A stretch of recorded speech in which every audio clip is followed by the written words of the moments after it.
சரி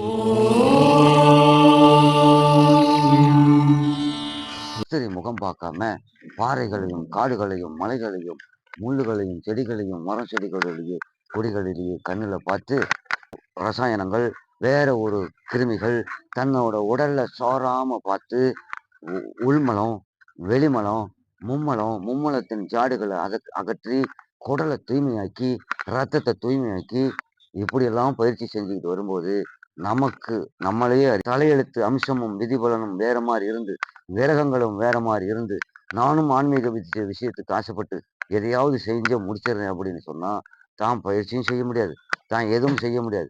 ஏதோ ஏதோ பைத்தியக்காரர்களை போல பக்கத்துக்கு வரணும். அந்த அகர்ஷணம் ஈர்ப்பு சக்தி கிடைக்கணும். அப்படித்தான் அது இருந்தா தான் குண்டலி சக்தி கபாலத்தில் அடிச்சிருச்சுன்னு அர்த்தம். இல்லை என்றால் குண்டலி சக்தி அடையலைன்னு அர்த்தமா தவிர வேறு விஷயம் இருக்க முடியாது. அப்படியும் இப்போ ஒரு குண்டலி சக்தி ஏற்றிட்டோம்னு வச்சுங்க, குண்டலி சக்தி இல்லைன்னா சித்தாட முடியாது. அந்த சித்து பயிற்சி வேற, தவ பயிற்சி வேற இல்லைங்களா ஐயா? சித்து பயிற்சி வேற, தவ பயிற்சி வேறன்னா சித்து பயிற்சி ஒண்ணுதான், தவ பயிற்சி ஒண்ணுதான், ஞான பயிற்சி ஒண்ணுதான், யோகா பயிற்சி ஒண்ணுதான். ஏன்னா தன் உடல்ல இருந்து தான் வரும். தன் உடலையும் ரத்தத்தையும் தூய்மையாக்கி மனசை கறந்த வாழ் ஓட்டி வந்து நம்ம கூட நிக்குமே, அந்த சக்தி நம்ம கூட வந்து பேசுமே, அது குண்டலி. சுக்லாம்பரதம் விஷ்ணு சசிவரதம்னு பரிசன வந்தனம் ஏதோ சர்வ வினோப சாந்தின்னு சொல்றாங்களே, எதுக்கு சொல்றாங்க? அந்த சுக்லம் தான் 4 வேதங்களும். தியானே சகல கலை ஞானமெல்லாம் இதற்கு ஒவ்வாது. முந்தாளான நெய்யும் குருவும் அறிந்த மூலமதை நீ அறிந்து பார்த்தால் மூலமதை காணலாமே அப்படின்னு அகத்தியர் சொன்னார். அகாரத்தை உணர்ந்தால் இவ்வுலகத்தில் அனைத்து. ஐயா சிவாய் நம்ம ஐயா. சொல்லுங்கம்மா. நல்லா இருக்கீங்களா ஐயா? நல்லா இருக்கம்மா. சாப்பிட்டீங்களா ஐயா? சாப்பிட்டேம்மா. ஐயா இன்னைக்கு ஒரு கேள்வி உங்ககிட்ட. இந்த குண்டலினி சக்தின்னு சொல்றாங்கல்ல ஐயா, அப்படின்னா என்ன ஐயா? அது விழிப்படையணும்னா என்ன ஐயா செய்யணும்? குண்டலி சக்தியை விழிப்படையறதுக்கு குண்டலியை முதுகுத்தண்டு வழியா உச்சந்தலைக்கு கபாலத்துக்கு ஏற்றக்கூடிய வழிமுறை என்னன்னு கேக்குறீங்க. அதுக்கு விளக்கம் நான் சொல்லட்டுமா? சரி, நம்ம குண்டலி சக்தி ஏத்துறதுங்கிறது வந்து குண்டலினி அப்படிங்கிறது நாதம் என்று சொல்லப்படக்கூடிய சுக்களம் தான் குண்டலி சக்திக்கு உயிர்நாதம். அந்த குண்டலி சக்தியை ஏற்றணும் அப்படின்னு சொன்னாக்க ஒரு மனிதன் குண்டலி சக்தியை பிரகாசிக்கணும் அப்படின்னு சொன்னா அவங்க வந்து துறவியா மாறி காடு வனவாசம்னு ஒரு 3 வருடங்கள் காலமா கனிகளையும் பல வகைகளையும் உண்டு. எண்ணெய் பொருள்கள் இருக்குல்ல, எண்ணெய் பொருள்கள், இந்த கடுகு நல்லெண்ணெய் அது இது பலப்பட்ட பொருள்கள் இருக்குல்ல, அந்த பொருள்களை எல்லாம் ஒதுக்கி வச்சுட்டு ஒரு பாறை வனத்துக்குள்ள போய் ஒரு புகையில ஏதாவது ஒரு இடத்துல தங்கி ஒரு 3 வருட காலங்களுக்கு பல வகைகளா 5 வேளையும் பூசிக்கலாம். 3 வேளை தான் சாப்பிடணுங்கிறது இல்லை, 5 வேளையும் பூசிக்கலாம். கட்ட பிரம்மச்சாரி விரதத்தை கையாண்டு விஸ்திரி முகம் பார்க்காம பாறைகளையும் காடுகளையும் மலைகளையும் முள்ளுகளையும் செடிகளையும் மரம் செடிகளிலேயே கொடிகளிலேயே கண்ணுல பார்த்து இப்படி அந்த பயிற்சி நடந்து வரும்போது குண்டலிங்கிறது வெந்து முத்த ஆரம்பிக்கும். முத்த ஆரம்பிச்சோன்னே அதுல ஒரு அமிலம் சுரக்கும்.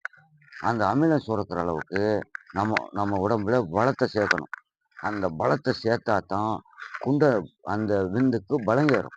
அந்த பலம் ஏறினாதான் அங்கிருந்து அங்க ஹார்மோன் சுரக்கிற மாதிரி சுரந்து அந்த ஆவியாகப்பட்டது குண்டலி வழியா ஏறி முதுகுத்தண்டை வழியா போய் உச்சந்தல கபாலத்துல தொடும்போது என்னதுன்னு தெரியாது ஞான பித்து தோணும். ஊர் உலகம் மதிக்க மாட்டார்கள். நீ பைத்தியக்காரன், இவன் ஒரு பித்தன், இவன் சித்தனோ தெரியல பித்தனோ தெரியல என்று சொல்லிக்கொண்டு ஊருக்குள்ள பெரிய பிரச்சனைய செஞ்சு அவன் சிவனடியார் இவர் கிடையாதுங்கிற மாதிரி ஒரு விஷயத்தை இந்த குண்டலிநாதம் உண்டு பண்ணும். அப்படிப்பட்ட தன்னை மறந்து தன்னை இயக்கக்கூடிய சக்தி அந்த குண்டலி கொடுக்கும்.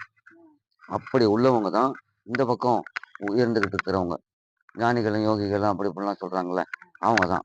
ஆனா குண்டலியை பிரகாசித்து கபாலத்தை திறந்து சிவனின் நடன திருவிளையாடலை பார்க்கணும்னா ஒரு 3 வருட காலம் கடுந்தவம் புரிஞ்சு பல வகைகளா உண்டு தன்னோட உடம்புல கெமிக்கல் அப்படின்னு சொல்லுவாங்கல்ல, எண்ணெய் பசை வேற ஒரு ரசாயனங்கள் வேற ஒரு கிருமிகள் தன்னோட உடல்ல சோறாம பார்த்து உள்மலம் வெளிமலம் மும்மலத்தின் ஜாடுகளை அகற்றி குடலை தூய்மையாக்கி ரத்தத்தை தூய்மையாக்கி இப்படியெல்லாம் பயிற்சி செஞ்சுக்கிட்டு வரும்போது, நமக்கு நம்மளையே அறியாம நம்ம உடம்புல ஒரு சட்டை உரியும். அந்த சட்டை உறிஞ்சிருச்சுன்னா, உடல் புண் தங்கம் போல ஜொலிக்கும். 100 ஆண்டுகள் 100, 110, 120 ஆண்டுகள் வாழலாம்ங்கிற கணக்க முனிவர்களும், சித்தர்களும் மொழிந்திருக்கிறார்கள். அதுபோல செஞ்சா தான் குண்டலி சக்தியை ஏத்திக்க முடியும். இல்லை என்றால், குண்டலி சக்தி அவ்வளவு சுலபமா குண்டலினிய பாம்பாட்டி சித்தர் போல தட்டி கூட பார்க்க முடியாது. தட்டி கூட பார்த்துற முடியாது. நான் குண்டலி பயிற்சி தரேன், அந்த பயிற்சி தரேன், இந்த பயிற்சி தரேன்னு சொல்லுவாங்க. அந்த பயிற்சியிலலாம் குண்டலி சக்தி ஏறுன மாரி தெரியல. குண்டலி சக்தி ஏறிட்டா, ஒரு பாம்பா இருக்கிற 2 கண்கள் வந்து ஆயிரக்கணக்குள்ள பாம்பா மாறும். அந்த குண்டலி சக்தினை ஏத்துனவன் தன்னோட இருப்பிடத்திலிருந்து தனக்கு என்ன பொருள் தேவையோ, தன் இருப்பிடத்தில் இருந்தே அவன் அடைந்து கொள்வான். அந்த குண்டலி சக்தியை ஏத்துனவன் தூண துரும்பாக்குவான், வையகத்தை தன் வசமாக்குவான். அப்பேற்பட்ட பவர் கொண்டதுதான் குண்டலி சக்தி. இந்த சக்தி அடையணும்னா, இறைவனோட வழிபாடும், இறைவனோட கிருபையும், தன்னோட வம்சத்தின் கூறுகளும் ஞானியாவோ, யோகியாவோ ஆயி, இந்த இறைவனின் கலைய பிடித்து முத்தி அடையணும் அப்படிங்கிற கணக்கு அந்த ஜோதிட ரீதியாக இருந்தால் மட்டுமே, நான் இப்ப சொன்னதெல்லாம் சாத்தியமாகும். ஜோதிடத்துல இல்லாம, தலையெழுத்து அம்சமும், விதிபலனும் வேற மாரி இருந்து, கிரகங்களும் வேற மாரி இருந்து, நானும் ஆன்மீக விஷயத்துக்கு ஆசைப்பட்டு எதையாவது செஞ்சு முடிச்சிடுறேன் அப்படின்னு சொன்னா, தான் பயிற்சியும் செய்ய முடியாது. தான் எதுவும் செய்ய முடியாது. ஏதோ ஏதோ பைத்தியக்காரர்களைப் போல திரிந்து கொண்டும், அலைந்து கொண்டும் இருக்க வேண்டிய நிலைமை தான் உருவாகுமா தவிர, குண்டலி சக்தி ஏத்த முடியாது. குண்டலி சக்திக்கு இவ்வளோ பெரிய பயிற்சி இருக்குமா? புரிஞ்சுக்கிட்டீங்களா? வீட்ல இருந்துகிட்டே குண்டலி பயிற்சி பண்றான்னு சொல்றாங்க. நீங்க காடு மலைக்கெல்லாம் போகணுன்றீங்க. வீட்டில இருந்தே குண்டலி பயிற்சி பண்றதா இருந்தா, வீட்டில இருந்து குண்டலி பயிற்சி பண்றாங்க. இதுவரையிலும் குண்டலி ஏறிருச்சு. குண்டலி பயிற்சி உச்சந்தல கபாலத்துல அடிச்சோனே, இப்போ ஒரு பொருள இப்போ ஒரு தீப்பெட்டி அங்க வச்சுட்டோம்னு வச்சுக்கங்க. குண்டலி சக்தி முழுமையா ஏறுனதுக்கப்புறம், கண்ண இறுக்கி மூடி, அந்த தியானத்துல இருந்தோம்னா, அந்த தீப்பெட்டி நம்ம பக்கத்துக்கு வரணும். அந்த அகர்ஷணம், ஈர்ப்பு சக்தி கிடைக்கணும். அப்படித்தான் அது இருந்தா தான் குண்டலி சக்தி கபாலத்துல அடிச்சிருச்சுன்னு அர்த்தம்.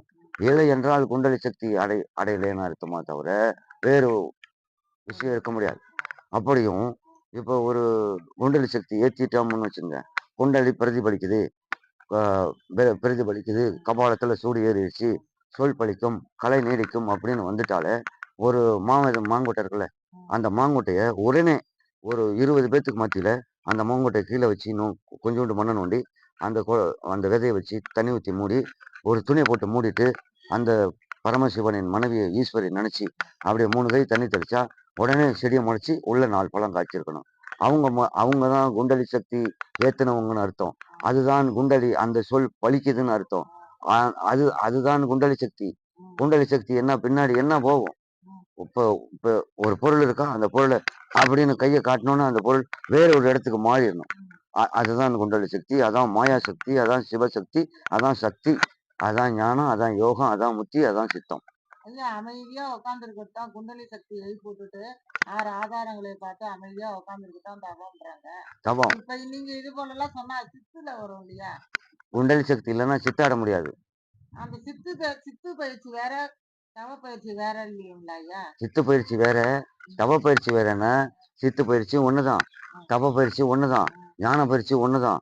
யோகா பயிற்சி ஒண்ணுதான். ஏன்னா தன் உடல்ல இருந்து தான் வரும்.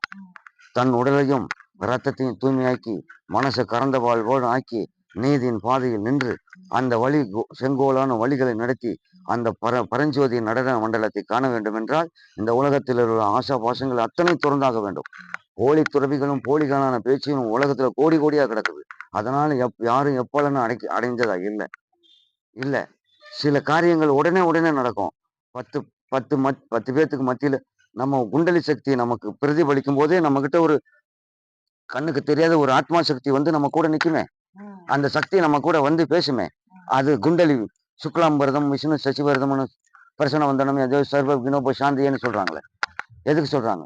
அந்த சுக்லம் தான் 4 வேதங்களும். அந்த சுக்லத்தை பலப்படுத்தினா தான் குண்டலி சக்தி ஏறும். குண்டலி பல மடங்கு சக்தி ஏறும். 1 மடங்கு, 2 மடங்கு சக்தி இல்ல. 1000 மடங்கு சக்தி ஏறும். ஏறக்கூடிய அளவுக்கு அந்த விந்துக்கு பவர் இருக்கு. அதுக்கு தான் அகத்தியர் சொல்லியிருக்கார். விந்து நிலை தானறிந்து விந்தை கண்டால் விதமாத நாதமது குருவாய் போகும். அந்தமுள்ள நாதமது குருவாய் போனால் ஆதி அந்தமான குரு நீயாச்சு. சந்தேகம் இல்லையடா புலாஸ்தியானே, சகல கலை ஞானமெல்லாம் இதற்கு ஒவ்வாது. முந்தாளான நெய்யும் குருவும் அறிந்த மூலமதை நீ அறிந்து பார்த்தால் மூலமதை காணலாமே அப்படின்னு அகத்தியர் சொன்னார். அகாரத்தை உணர்ந்தால் இவ்வுலகத்தில் அனைத்தும் உணர்ந்த போல அர்த்தமாகும். அகாரத்தை அகரம் இல்லாத இந்த வையகத்தில் அகாரம் இல்லாத இடமே கிடையாது. அதை உணரக்கூடிய பக்குவமும் தேட்டையும் புத்தி சாத்திரிக்கும் ஒரு மனிதனுக்கு அவ்வளவு சுலபமும் கிடையாது. எதையோ அது இதையும் நினைச்சு இதை செய்யறதா அதை செய்யறதா அதுவா இதுவா உண்மையின் தத்துவம் புரியாம மனிதன் மனத்தை போட்டு உலர்த்தி கொண்டே இருப்பான். என்னதுன்னு நிலவரம் புரியாது. அதனாலதான் இதை செய்யறது எப்படி இதை செய்யறது எப்படி அப்படிங்கிறது தெரியாம மனசுக்கு அந்த கலைகள் புலப்படாம எதையோ பேசிக்கொண்டு இருக்கிறார்கள் அம்மா. சரிங்களா? மெய்ஞான சித்தக்குடி யூடியூப் சேனல் அன்பர்களே, நீங்க பார்த்து இந்த வீடியோ பிடிச்சிருந்துச்சுன்னா லைக் பண்ணுங்க, கமெண்ட் பண்ணுங்க, ஷேர் பண்ணுங்க, சப்ஸ்கிரைப் பண்ணுங்க. நன்றி.